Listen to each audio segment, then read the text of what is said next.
আজি নতুনকৈ দুখন ৰাজ্যৰ চিফ মিনিষ্টাৰে শপত গ্ৰহণ কৰিছে আৰু এই নতুন চিফ মিনিষ্টাৰ দুজনৰ নাম কি, তেওঁলোকৰ গভৰ্ণৰ কি আৰু কেপিটেল কি, এই তথ্যখিনি জনাটো আমাৰ কাৰণে খুবেই দৰকাৰ, যেটো আপকামিং গ্ৰেড 3 বা গ্ৰেড 4 বা অথবা আসাম পুলিচ ডিএমই যিকোনো এক্সামৰ কাৰণে এই কোৱেশ্চনটো সুধিব পাৰে।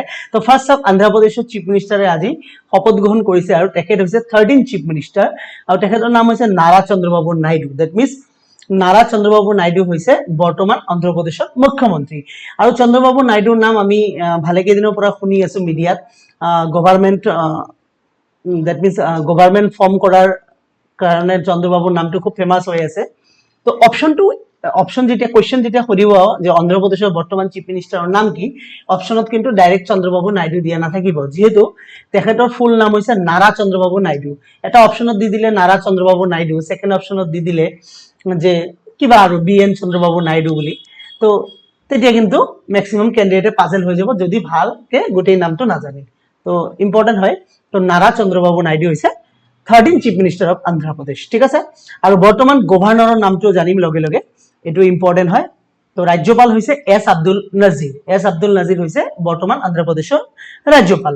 আৰু অন্ধ্ৰ প্ৰদেশ সেপাৰেট হৈছিল তেলেংগানাৰ পৰা কেতিয়া, এই কোৱেশ্চনটো খুৰে 2 জুন 2014 2 জুন তাৰিখে অন্ধ্ৰ প্ৰদেশ তেলেংগানাৰ পৰা কি হৈ গৈছিল, সেপাৰেট মানে তেলেংগানাৰ পৰা সেপাৰেট হৈ গৈছিল, বা এনেকৈ ক'ব পাৰে যে তেলেংগানা অন্ধ্ৰ প্ৰদেশৰ পৰা সেপাৰেট হৈছে বা অন্ধ্ৰ প্ৰদেশ তেলেংগানাৰ পৰা সেপাৰেট হৈছে, লাইক দ্যাট।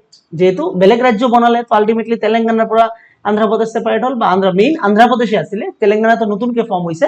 তো কথাটো এনেকেও কলে বেছি ভাল হ'ব হয়তো, যে তেলেংগানা অন্ধ্ৰ প্ৰদেশৰ পৰা সেপাৰেট হৈছে, আলটিমেটলি অন্ধ্ৰ প্ৰদেশৰ এটা সেপাৰেট ৰাজ্য পালে কোনদিনা 2 জুন 2014, ঠিক আছে। আৰু যদি মই ক্যাপিটেলৰ কথা কওঁ, ঠিক আছে, ৰাজধানীৰ কথা কওঁ, অন্ধ্ৰ প্ৰদেশৰ ৰাজধানী হৈছে অমৰাৱতী, ঠিক আছে, অন্ধ্ৰ প্ৰদেশৰ ৰাজধানী হৈছে অমৰাৱতী। আৰু ন্যাশনাল পাৰ্কৰ কথা খুদে যে অন্ধ্ৰ প্ৰদেশত মুঠ কেইটা ন্যাশনাল পাৰ্ক আছে, তো মুঠ 3টা ন্যাশনাল পার্ক আছে, নাম কেইটা চাই লওক, যে Papikonda national park, Rajiv Gandhi Rameswaram national park আৰু শ্ৰী ভেঙ্কটেশ্বৰা ন্যাশনাল পাৰ্ক। তো এইকেইটা ইম্পৰ্টেন্ট হয়। নেক্সট আৰু এজন মুখ্যমন্ত্ৰী আজি শপত গ্ৰহণ কৰিছে আৰু সেই মুখ্যমন্ত্ৰী গৰাকী হল উৰিষ্যাৰ মুখ্যমন্ত্ৰী। তেখেত হৈছে 15 চিফ মিনিষ্টাৰ অফ উৰিষ্যা আৰু নাম হল মোহন চৰণ মাঝি। মোহন চৰণ মাঝি হৈছে 15 চিফ মিনিষ্টাৰ অফ উৰিষ্যা। আৰু উৰিষ্যাৰ বৰ্তমান গভৰ্ণৰ হল ৰঘুবৰ দাস। ৰঘুবৰ দাস হৈছে ৰাজ্যপাল উৰিষ্যাৰ। আৰু ক্যাপিটেল হল ভুৱনেশ্বৰ। আৰু মুঠ 2টা ন্যাশনাল পাৰ্ক আছে উৰিষ্যাত, নাম কেইটা ইয়াতে মেনশন কৰি দিছো, ভিতিকাৰ কনিকা ন্যাশনাল পাৰ্ক আৰু শিমলিপাল ন্যাশনাল পাৰ্ক, ঠিক আছে। তো এইখিনি আছিল আজিৰ ভিডিওটো, যেটো আজিৰ এটা মোস্ট ইম্পৰ্টেন্ট কাৰেন্ট অ্যাফেয়াৰ্স। তো এইখিনি আপোনালোকক জনাই দিলো, নোট ডাউন কৰি লব। থ্যাংক ইউ সো মাচ।